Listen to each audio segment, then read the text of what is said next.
contacts ont tous, en tout cas, l'opportunité de développer la maladie.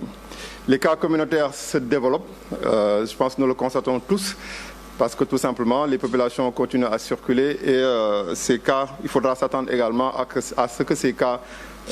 augmentent. Nous allons en revenir un peu plus tard. La proportion des cas importés s'est stabilisée, même si nous avons eu quelques cas importés ces derniers temps qui ne peuvent pas manquer. Donc certaines personnes arrivent à passer les frontières et aujourd'hui, donc c'est une proportion quand même qui est relativement maîtrisée. Maintenant, si on va sur l'aspect clinique, beaucoup de personnes se posent de l'existence de cette maladie. Je pense tout simplement parce que la majorité de nos patients sont asymptomatiques. Et nous sommes aujourd'hui à 60,7% de personnes qui sont testées positives et qui ne présentent pas de symptômes. Et ça, c'est extrêmement important. Et la proportion de personnes ayant des symptômes ne représente que 39,3%. Donc peu de personnes, en tout cas plus de la moitié des personnes qui sont testées positifs sont des personnes qui ne présentent pas de signes cliniques. Madame la directrice générale a dit, lors de notre dernier point, nous étions à 11 districts touchés, 11 régions touchées. Aujourd'hui, toutes les régions sont touchées. Donc, il y avait la région de Matam, la région de Kaffrine et la région de Kédougou qui étaient des régions indemnes. Mais aujourd'hui, toutes les régions du Sénégal sont touchées. Par rapport aux districts également, nous étions à 33 districts touchés. Aujourd'hui, nous sommes à 51 districts touchés. Nous sommes à 64% de nos districts touchés. Donc 51 districts touchés sur les 79 que compte notre pays. La région de Dakar, évidemment, compte le plus grand nombre de cas. Nous étions à 62% de cas, en tout cas l'ensemble des cas qui étaient notifiés étaient à Dakar. Aujourd'hui, nous sommes à 74,6% des cas, ce qui est quand même assez compréhensible. Dakar concentra le plus de population et on voit un peu la densité et la circulation des personnes. Donc le nombre de cas à Dakar est extrêmement élevé et je pense que M. le ministre avait donné des instructions pour gérer cette situation préoccupante de la région de Dakar, mais qui n'est pas quelque chose de surprenant et c'est valable dans tous les pays où la capitale est touchée. Sur la répartition entre les hommes et les femmes, c'est assez équilibré. Nous avons 55% d'hommes touchés et 45% de femmes qui sont actuellement touchées. Le personnel de santé est impacté par cette épidémie. Donc à ce jour, nous avons noté 136 agents de santé touchés. Et parmi ces 136 agents de santé, les 45% sont des personnels médicaux, donc personnel infirmier, sages-femmes, etc. Et les 14%, c'est les personnels médicaux, donc les médecins qui sont touchés. Et le reste, c'est le personnel de soutien et administratif. Et dans la répartition, nous avons des personnels de santé qui ont été infectés dans l'enceinte de leur lieu de travail, c'est-à-dire dans nos structures de santé, aussi bien publiques que privées, mais d'autres également ont été contaminés dans la communauté. Donc ce qui est important à noter, c'est que nous n'avons pas encore eu à noter de personnel de santé infecté dans nos centres de prise en charge, qui est pour nous un indicateur extrêmement important. Sur le plan du diagnostic laboratoire, donc à ce jour, nous sommes à 58 742 tests réalisés. Donc nous avons 2 laboratoires qui sont actuellement sur le terrain, le laboratoire de l'Institut Pasteur et le laboratoire de l'IRSF. Nous avons aussi des structures avancées avec l'Institut Pasteur au niveau de Kolda et au niveau de Touba. Donc sur l'ensemble de ces tests, l'Institut Pasteur a réalisé les 90% et l'IRSF les 10%. Par rapport aux sites de prise en charge, donc, on a vu que le nombre de cas a évolué, donc les sites de prise en charge ont également évolué. Nous étions à 11 régions où nous avions des sites de prise en charge et nous avions 20 sites de prise en charge. Aujourd'hui, toutes les régions ont un site de prise en charge. Donc nous avons 14 régions dans lesquelles nous avons des sites de prise en charge et nous avons 33 sites de prise en charge actuellement. Et pour ces 33 sites, les 24 sont hospitaliers et les 9 sont extra-hospitaliers. Donc je pense que nous avons eu à échanger sur la nécessité d'avoir des sites extra-hospitaliers parce que tout simplement nos structures de santé n'étaient pas en mesure de pouvoir donc supporter, de prendre l'ensemble des patients que nous avions qui commençaient à être plus importants. Maintenant, si on va un peu sur par rapport aux mesures qui ont été prises aujourd'hui dans la libre circulation, en tout cas des personnes, un certain nombre d'indicateurs devront être en tout cas analysés différemment parce que nous allons avoir un plus grand nombre en tout cas une difficulté aujourd'hui à pouvoir peut-être suivre tous les contacts. Donc Madame la Directrice Générale en a parlé. Donc une stratégie devra être développée pour voir comment on va suivre les contacts. Parce que notre stratégie actuelle devra forcément évoluer. Les populations vont être amenées à bouger d'une région à l'autre, d'un département à l'autre. Donc la stratégie devra forcément évoluer. Et la question qu'on va aussi traiter, c'est comment on va suivre les contacts et quelle est la pertinence aujourd'hui de suivre ces contacts. Autre indicateur qu'il faudra analyser, c'est le nombre de cas communautaires. Aujourd'hui, je peux dire que c'est la question phare, où tout le monde se pose la question par rapport à l'importance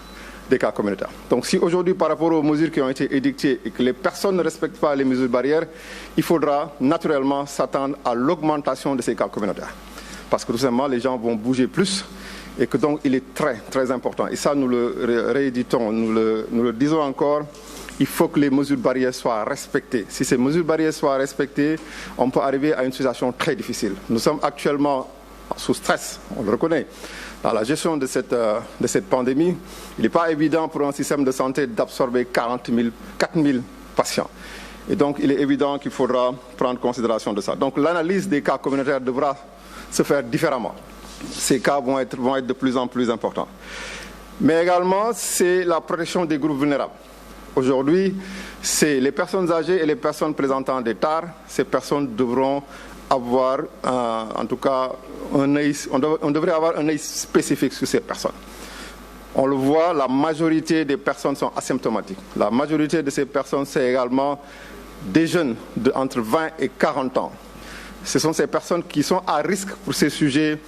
qui sont vulnérables et ces sujets âgés. Donc il est extrêmement important qu'on puisse mettre l'accent sur ces groupes vulnérables et une proposition sera faite dans le cadre, en tout cas, du suivi de ces groupes vulnérables. Également, il y a un indicateur qui pourrait évoluer, c'est le nombre de tests réalisés en fonction de la stratégie qui va être adoptée. Le fait de prendre la décision de suivre les contacts, le fait de prendre la décision de prélever tous les contacts symptomatiques ou asymptomatiques peut aussi impacter sur le nombre de tests réalisés. Et cela ne veut pas dire que les choses vont évoluer dans un bon sens. Ça ne va être que juste la phase visible de l'iceberg. Il y a des indicateurs clés sur lesquels, en tout cas pour les prochains jours, les prochaines semaines, il faudra qu'on mette l'accent. C'est sur le nombre de cas graves. Et cet indicateur pourrait augmenter si les mesures barrières ne sont pas respectées. Parce que si aujourd'hui les personnes circulent librement et que ces mesures barrières ne sont pas respectées, ce qui est sûr, et on doit le reconnaître, le virus est en train de circuler dans le pays. La maladie est là. Ce n'est pas parce que la libre circulation a été décidée que la maladie va disparaître. La maladie, elle est là, la transmission, elle est active, elle se poursuit. Donc il est extrêmement important aujourd'hui qu'on puisse prendre en compte cet aspect et respecter. C'est aujourd'hui plus qu'avant qu'il faut respecter ces mesures barrières. Parce que tout simplement, comme je dis, l'indicateur de cas graves risque d'augmenter et nos hôpitaux n'auront pas la capacité de faire face à ces cas graves. Autre indicateur également, c'est les décès. Et ça, c'est lié un peu à ces cas graves, qu'il faudra également surveiller ces prochaines semaines pour voir un peu est-ce que cela augmente, parce que ça va nous permettre d'analyser un peu l'impact de cette épidémie. Donc pour terminer, effectivement, encore mettre l'accent sur les mesures barrières, le port de masque obligatoire dans les lieux publics, dans les transports, le lavage des mains, la distanciation physique. Ces éléments doivent aujourd'hui plus que jamais être respectés par les populations si on veut arriver à mettre fin à la transmission. Et vraiment que tout le monde puisse comprendre que la maladie est dans le pays. La transmission, elle est active. L'épidémie n'est pas terminée. Nous ne sommes pas encore sortis de l'auberge. Et on peut passer à une situation beaucoup plus grave si on y prend garde. Et si on va dans une situation plus grave, c'est des cas graves et une mortalité qui va être plus élevée. Donc nous en appelons vraiment au sens de responsabilité de chacun, surtout des plus jeunes, pour qu'on puisse protéger nos personnes âgées, que nous puissions protéger toutes ces personnes vulnérables. Donc c'est vrai qu'on dit circuler, vivre avec le virus, mais je pense qu'il faut plutôt dire circuler, protéger. Madame ci wolof ci di leen gërëm di leen sant di leen nuyu ci wàllu mbas bi gis nañ ko ñëpp mas bés bu ne ñu joxe fii li nga xam ne mooy am cas yi ñi am gis nañ ni bés bu ne cas yi ñu ngi yokk te loolu loo xam ne lu leer la cas yi wàññeekuñu ñu ngi yokk. am na liggéey bu bëri boo xam ne ñu ngi koy def ci ministère de la santé si jiitu ministre de la santé Abdoulaye Diouf Sarr fi ñu xalaatoon ni mbas bi dina fekk eggu fa loolu au moins am nañ ci loo xam ne leer nañu ñi ñëpp li ñu xalaatoon foogoon nañ ni mbas bi dinañu gën a sonal parce que am na ay mesures yoo xam ne njiitu réew bi jël na ko ministre de la santé jël na ko personnel bi de la santé ak yeneen secteurs yëpp ñu ngi ciy liggéey ba nga xam ne fi ñu ko xalaatoon eggu fa mais fi mu egg aussi xaw na jafe fi mu nekk nii parce que gis nañ ni am nañu lu ëpp ñeenti junni malade ci dëkk bi ñeenti junni malade boo ko sóorul woon mu ñëw ci sa système de santé dina am lu mu ci def donc loolu nañ jàpp ne aussi du loo xam ne dafa yomb ci système de santé bi te xool nañu fii ak entre weer bi ñu génn ak weeru léegi cas yi yokku nañ lu ëpp ñetti yoon mais ci ñi nga wàllu wër am na loo xam ne vraiment jéego yu bëri am nañ ko ci yoo xam ne xool nañu ñiy wér yokku nañ lu mat juróom-benn yoon ñi faatu nag loolu moom mooy mbir bi nga xam ne moom la ñu war a bàyyi xel parce que ñi faatu mi ngi yokku je pense ñu ngi gis presque bés bu ne ñu annoncé ñoo xam ne faatu nañ ci feebar bi et boobaak léegi ñu ngi woon ci juróom-ñett ñoo xam ne faatu woon nañ ci weer ba le passé fi mu nekk nii ñu ngi ci ñeent fukk ak juróom-ñaar ñoo xam ne faatu nañ donc loolu mooy indicateur boo xam ne war nañ ci bàyyi xel bu baax muy wan ni naka la feebar bi di duggee ci biir dëkk bi et aussi ñi nga xam ne dañu faatu seen kër donc dafa nekk mbir boo xam ne war nañ ci bàyyi xel bu baax. ci wàllu ñi nga xam ne ñoo am feebar bi bu ñu xoolee ci ñu ngi wax cas communautaire def naa Sénégal léegi ñëpp xam nañ luy cas communautaire bu ñu jàppee ci téeméer fukki yi ñooy ay cas communautaire donc loolu bari na parce que bi ñuy njëkk a tàmbalee ñu ngi woon ci ay ñett wala ñeent léegi jëm nañ ba fukk dinañ ci dellusiwaat parce que bu ñu continuer aussi di circuler te du ñu respecter mesures yu ñuy am li ñuy digle cas yooyu mun na gën a yokk cas yi nga xam ne ñoo jógee bitim réew nag loolu aussi ba léegi situation bi stable na même si dégg nañ fan yi en tout cas am nañ ay cas yoo xam ne jóge nañ bitim réew dugg ci dëkk bi loolu du ñàkk bu ñu jëlee téeméer bu ne à peu près ñaar ñoo jógee bitim réew ñi nga xam ne ay contact lañ mooy ñi nga xam ne dañu taqaloon ak ñi nga xam ne dañu am jàngoro bi feebar ñooñu bu ñu jëlee téeméer bu ne juróom-ñett fukk ak juróom-ñaar ñooy ñi nga xam ne ñoom lañ testé positif donc ñooy ëpp mooy ñi nga xam ne ñoo taxal ñi nga xam ne ñoo am feebar bi suñu jubloo aussi si ñi nga xam ne ci wàllu feebar bi naka la leen di dalee seen yaram jàpp nañ ni suñu jëlee téeméer bu ne juróom benn fukk yi amuñu benn mandarga seen yaram maanaam dañuy leen di tester parce que tout simplement dañu nekkoon ak koo xam ne am na cas wala peut-être ñu tukki ñëw ñu ne leen il faut ñu xool seen yaram bu ñu ko xoolee gis feebar bi ci biir donc ñooñu ñooy juróom benn fukk yi donc jàpp nañu lu bari la ba loolu tax na sax ñu bari dañu jàpp ni feebar bi amul mais lu am la donc juróom benn fukki nit yooyu ci téeméer bu ne du ñu am benn mandarga seen yaram donc boo ñu xoolee surtout ñi nga xam ne à peu près juróom-ñaar fukki yi ñooy am mandarga seen yaram buy tàng di sëxët wala di am yeneen symptômes yoo xam ne ñoo leen di jublu ba ñu dem ci service de santé ci wàllu gox yi ci weer bi ñu génn ñu ngi woon ci juróom fukk ak benn gox ci région yi léegi région yëpp am nañu ay cas donc amatul benn gox ci Sénégal boo xam ne amul cas bu fa nekk boo xam ne génn na fa boo xam ne nekkuñu di ko faj te bu ñu xoolee aussi suñu district yi parce que suñu organisation système de santé bi dañu xaaj région yi en district de santé et am nañu juróom benn fukk ak juróom-ñeenti district ci dëkk bi et bu ñu xoolee ci juróom-ñeent fukki yi ak juróom-ñaar fukki yi ak juróom-ñeenti district yi juróomi fukk ak benn am nañu ay cas donc xayma bu am solo la ci district yi donc loolu war nañ ci bàyyi xel ni feebar bi mi ngi ci dëkk bi mi ngi ci gox bu ne ci ndakaaru la gën a tare parce que ndakaaru moom la ñu jàpp ni bu ñu jëlee téeméer bu ne juróom-ñaar fukki ak ñeent ci ndakaaru la donc loolu du ñu bett trop parce que Dakar mooy capitale bi Dakar moo ëpp nit ci Sénégal donc Dakar dëkkuwaay bi moo gën a serré donc loolu feebar boo xam ne ci noyyi bi lay génnee contamination bi dafay gën a gaaw. ci wàllu góor ak jigéen yi nga xam ne laal na leen nag góor yi ñoo ëpp tuuti parce que boo jëlee téeméer bu ne juróom fukk ak juróomi ay góor lañu. ñeneen ñi ñooy jigéen ñi loolu moom parce que mën nañu wax ni amul trop solo góor ak jigéen lay laal te ni mu leen di laalee benn la. ci wàllu waa kër docteur yi ñi liggéey kër docteur donc loolu aussi am na solo parce que gis nañu ñu ngi koy wax ci médias yi que laal na leen mbas bi te jàpp nañ ni fi mu nekk nii am nañu téeméer ak fanweer ak juróom benn yoo xam ne am nañu feebar bi su suñu wàll ñi liggéey kër docteur. donc ci loolu ñëpp la laal personnel docteur yi médical bi personnel paramédical infirmier yeeg sage-femme yi ak personnel administratif yi ñi nga xam ne ñoo ñuy jàppale ci liggéey bi ci l'hôpital bi. te bu ñu jàppee ñi nga xam ne ñooy infirmier yi ak sage-femme yi bu ñu jëlee téeméer bu ne ñeent fukk ak juróom yi ñoom la. bu ñu jëlee ci docteur yi bu ñu jëlee téeméer bu ne fukk ak ñeent yi ñoom la. donc loolu am na solo te day am impact aussi ci wàllu liggéey bi parce que ñooñu bu ñu feebaree dañuy obligé ñu génne leen seen bërëbu liggéeykaay. donc loolu loo xam ne war nañ ci bàyyi xel bu baax et ministère de la santé en tout cas chaque jour ministre de la santé joxe ndigal bi par rapport ak protection wu personnel de santé bi.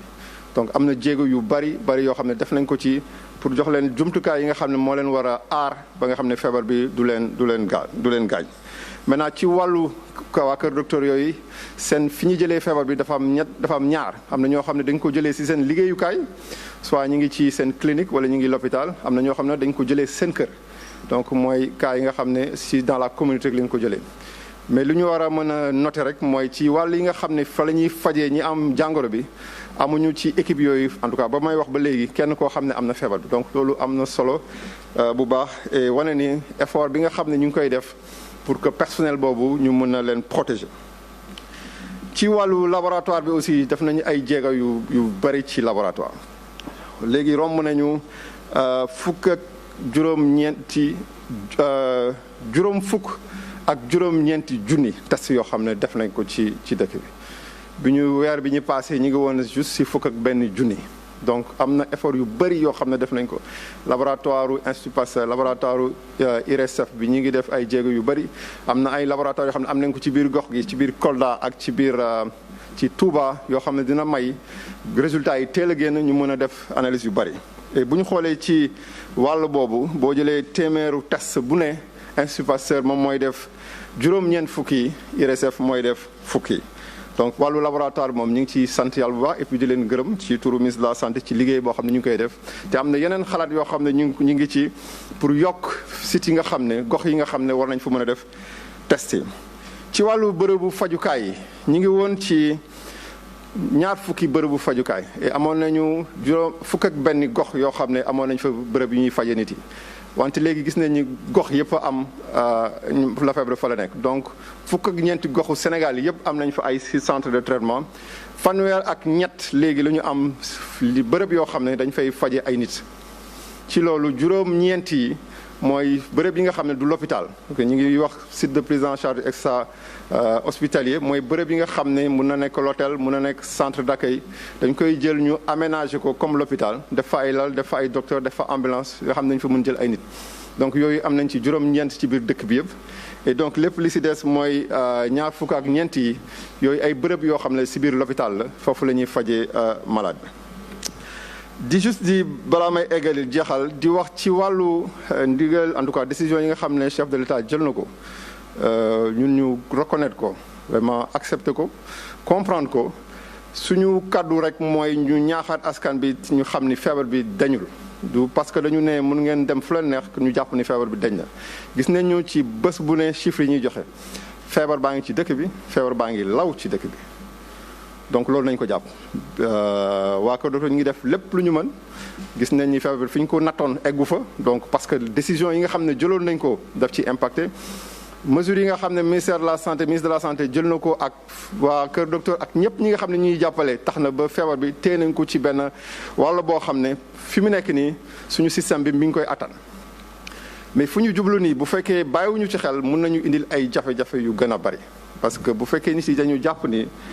que léegi mun nga dem fu la neex mun nga tukk fu la neex feebar bi du la def dara parce que tout simplement ñi nga xam ne ñoo ci ëpp bu leen feebar bi dalee du ñu am benn mandarga seen yaram mun nañu indil jafe-jafe te jafe-jafe yooyu dinañ ko natt ci ñaari mbir essentiellement mooy li ñu naan cas grave ñi nga xam ne dañ nekk sauvetage parce que loolu buñ ci jubluwul cas yooyu dina gën a yokk parce que tout simplement bu nit yi gën a dox feebar bi di gën a law mag yi mu leen di gën a dal ñi nga xam ne dañu am ay feebar seen yaram mu gën leen dal donc loolu warul ñu jaaxal bu fekkee topp ñu ndigal yi ñu joxe cas yooyu dina gën a te cas yooyu ñoo ñu gën a sonal ñoo gën a metti te suñu l'hôpital yi amuñu attanuñu loolu donc loolu dañ ci bàyyi xel bu baax. ci beneen wàll bi aussi mooy ñiy faatu loolu aussi mën na yokk donc loolu dafa nekk indicateur yoo xam war nañ ci bàyyi xel bu baax. yeneen indicateurs yoo xam ne peut-être dinañ ci am beneen gis-gis mooy cas communautaire yi ñuy wax parce que loolu aussi même chose lay nekk bu fekkee dem nañu ba nga xam ne ñëpp bàyyeeku nañu cas communautaire yi sax mën nañu wax dootul amati njëriñ parce que cas communautaire yi dañ koy compter par téeméer donc bu demee ba xam ne tas na ku nekk yaa ngi wër cas communautaire yi loolu day indi problème bu gën a rëy parce que boo ñu xamul ku nekk ku la wàll dina indi jafe-jafe ci réew mi donc ñu bàyyi xel ci yi nga xam ne mesure barrière yi ñuy wax raxas loxo yi sol masque yi sorianto bi loolu léegi lañ ko war a gën a farlu ci situation bu ñu nekk te ñi ngi xaw a suñu xel mi ngi xaw a tey tuuti bu ñu gisee léegi askan bi ni ñu ko jàppee ñi ngi xaw a bàyyeeku te loolu nañu jàpp ni génnaguñu li dal Europe États-Unis France Italie jombaguñu ba léegi parce que ñoom bu ñu xoolee ci seen wàllu mesure loolu la ñu gën a yokk fi mu nekk nii bàyyi nañu mais yolomaluñu ci benn wàll ci wàllu sol masque ci wàllu sorianto bi et ci wàllu raxas loxo yi donc ñun bi nga xam ne am nañu effort yu bëri ministère de la santé def na ko ak secteur yëpp ba nga xam ne xaw nañu téye feebar ba eggul fi nga xam ne fa la waroon egg bu ñu bàyyee suñu loxo mun nañu indil beneen rebond boo xam ne mun nañu indil ay jafe-jafe donc di jeexal ci loolu vraiment di ñaan nit yi nañu dëkk ak jàngoro bi mais bu ñuy dëkk ak moom nañu aar suñu bopp aar ñi nga xam ne ñooy suñu mag yi aar ñi nga xam ne dañu am yenn feebar seen biiram ma leen di gërëm di leen sant je passe la parole au professeur Seydi di jeexal